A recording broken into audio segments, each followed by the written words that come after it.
दोस्तों, जब हम इस ब्रह्मांड को देखते हैं तो हमें हर चीज अपने एक्सेस पर घूमती हुई नजर आती है। मतलब हमारी धरती अपने एक्सेस पर रोटेट कर रही है, हमारा सूरज अपने एक्सेस पर रोटेट कर रहा है और यहाँ तक कि हमारी गैलेक्सी भी रोटेट कर रही है। लेकिन क्यों?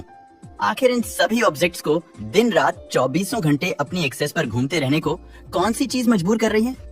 आज की इस वीडियो में मैं आपको यही बताने वाला हूँ। बात है उस समय की जब हमारा सोलर सिस्टम भी नहीं बना था।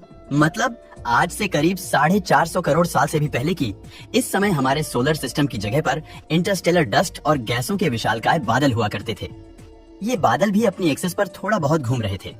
इसका कारण ये था कि इन क्लाउड्स में प्रेजेंट मैटर कांस्टेंट मोशन कर रहे थे और ये रोटेशन उन सभी के द्वारा जनरेट की गई ग्रेविटी के कारण हो रहा था। इंटरस्टेलर डस्ट और गैस इन क्लाउड्स की रोटेशन को हम एंगुलर मोमेंटम से डिस्क्राइब कर सकते हैं। एंगुलर मोमेंटम किसी भी रोटेटिंग बॉडी की वो प्रॉपर्टी होती है जिसे हम मोमेंट ऑफ इनर्शिया को एंगुलर वेलोसिटी में मल्टीप्लाई करके फाइंड करते हैं। यहाँ हमें दो टर्म मिलते हैं, एंगुलर वेलोसिटी और मोमेंट ऑफ इनर्शिया। चलिए अब इन दोनों के बारे में भी जान लेते हैं। अब मान लीजिए कि मैंने इस गैस क्लाउड में से एक ऑब्जेक्ट को लिया है। ये ऑब्जेक्ट अपनी सेंटर के अबाउट रिवॉल्व कर रहा है। इस तरह इसके घूमते समय इसमें एक स्पीड है। एक रोटेटिंग बॉडी की इसी स्पीड को हम एंगुलर वेलोसिटी कहते हैं। लीनियर मोशन में आपने इनर्शिया के बारे में जरूर पढ़ा होगा।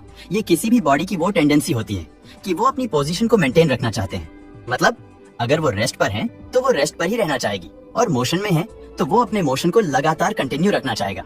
सेम कंडीशन तब बनती है जब एक बॉडी रोटेशनल मोशन कर रही होती है। इस दौरान वो बॉडी अपने एंगुलर वेलोसिटी में किसी भी चेंज को रेसिस्ट करेगी और एक टॉर्क लगाएगी जिससे कि वो अपनी पोजीशन को स्टेबल रख पाए।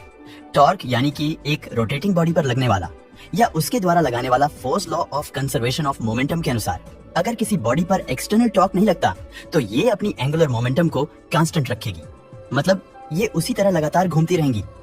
पॉइंट टू बी नोटेड, जब तक कोई एक्सटर्नल टॉर्क ना लगे सिर्फ तभी तक ऐसा होने वाला है। आज से करीब 450 करोड़ साल पहले इन विशाल का एक गैस क्लाउड्स के आसपास कोई सुपरनोवा एक्सप्लोशन या फिर किसी और एक्सटर्नल फैक्टर के कारण एक शॉक वेव आई थी और यहाँ का पूरा मैटर आपस में कोलैप्स करने लगा था।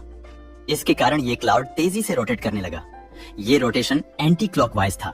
इस कॉलिजन के कारण क्लाउड छोटे छोटे टुकड़ों में बंट गए और इसके कारण टोटल एंगुलर मोमेंटम भी छोटे छोटे भागों में बंट गया। समय के साथ साथ इस रोटेशन ने स्पीड पकड़ी और मैटर सेंटर में जमा होने लगा और इस तरह हमारे सूरज का निर्माण हुआ।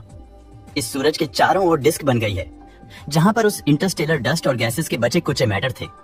इस बचे हुए मैटर से ही बाद में प्लैनेट्स और दूसरे ऑब्जेक्ट्स बन गए।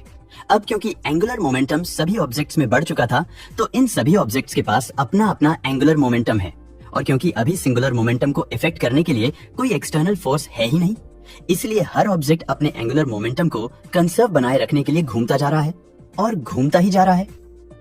यहाँ पर मैं आपको बता दूं कि इस एंगुलर मोमेंटम का डिस्ट्रीब्यूशन कैसे हुआ, इसके बारे में वैज्ञानिक को भी बहुत सारे डाउट हैं जो आज भी क्लियर नहीं हो पाए हैं। आज की सोलर सिस्टम में हमें एक और चीज देखने को मिलती है और वो है इसका सेब। ये एक फ्लैट डिस्क की तरह है जो इस बात का सबूत है कि सोलर सिस्टम का निर्माण इंटरस्टेलर क्लाउड की डिस्क के रोटेशन के कारण हुआ है। सेम चीज हमें मिल्की वे गैलेक्सी में भी देखने को मिलती है। ये भी ऑलमोस्ट एक फ्लैट डिस्क की तरह ही है। मतलब यहाँ पर भी एक समय क्लाउड डिस्क का रोटेशन हुआ होगा। इसका मतलब यहाँ पर भी एक एंगुलर मोमेंटम होगा जो छोटे छोटे भागों में डिस्ट्रीब्यूट हो गए होंगे और सोलर सिस्टम के बनने से पहले जो क्लाउड थे वो भी उसे एंगुलर को कंजर्व रखने के लिए रोटेट कर रहे थे।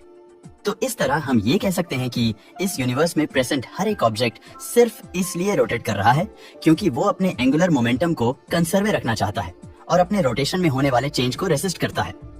अब आपको ये रोटेशन वाली थियरी तो अच्छे से समझ में आ गई होगी। दोस्तों, वीडियो पसंद आया हो तो लाइक और शेयर करें।